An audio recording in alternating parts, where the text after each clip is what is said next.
كلود صليبة، مبروك الفيلم. كتبتي بعض الحالات الكوميدية بمسلسل لولا الحب، ولكن هيدي أول تجربة كوميدية كاملة لإلك. عشو رهنتي قررتي تقدمي فيلم سينما ومش مسلسل؟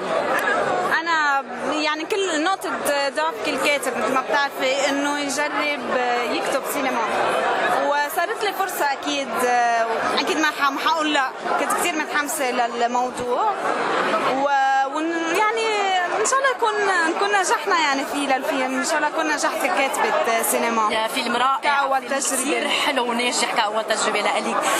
سؤال هيك على السريع، شو قدموا بهالفيلم يلي ما قدموا بغيره كل من ماجي أبو غصن ويوسف الخال؟ بكل عمل بيقوم فيه الممثل بعتقد بيكون عم بيقدم شيء جديد ما قدمه بغير ادوار، لانه بطبيعه الحال عم يلعب شخصيه جديده.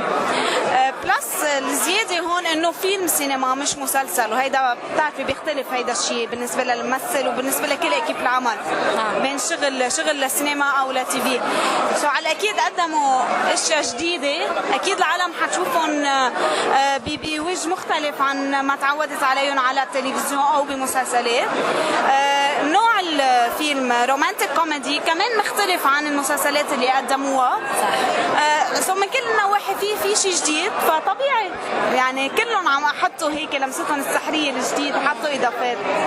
من بعد ما خلق البيبي بعد اشهر طويله، بشو بتوعدينا؟ شو الجديد جاي قريبا جدا وحصريا؟ خبرينا عنه مثل ما تعودنا. صرت تعرفي انه حبيب نيران على رد قريبا بينزل على الشاشه، وفي فيلم عم ينطبخ، فيلم سينما جديد بس ما رح اقول تفاصيل هلا. بس فيلم سينما جديد رح بلش بكتابته الشهر الجاي ان انا رد. ما فينا هيك بلمحه سريعه او حصريه؟ بقدر اقول لك ستيسي انه فكره كثير جديده، اوكي، كمان رومانتيك كوميدي، ابطال كثير مهضومين، وفكره كثير جديده يعني بلبنان. اخراج ايضا لإلي اف حبيب؟ ممكن يكون لإلي، ممكن يكون لحدا ثاني، مش اكيد بعد. بس بعرف انه كتابتي بس لحد هلا. ميرسي ومبروك بعد مره. إلي اف حبيب، شد على حرف اف. مبروك الفيلم اولا.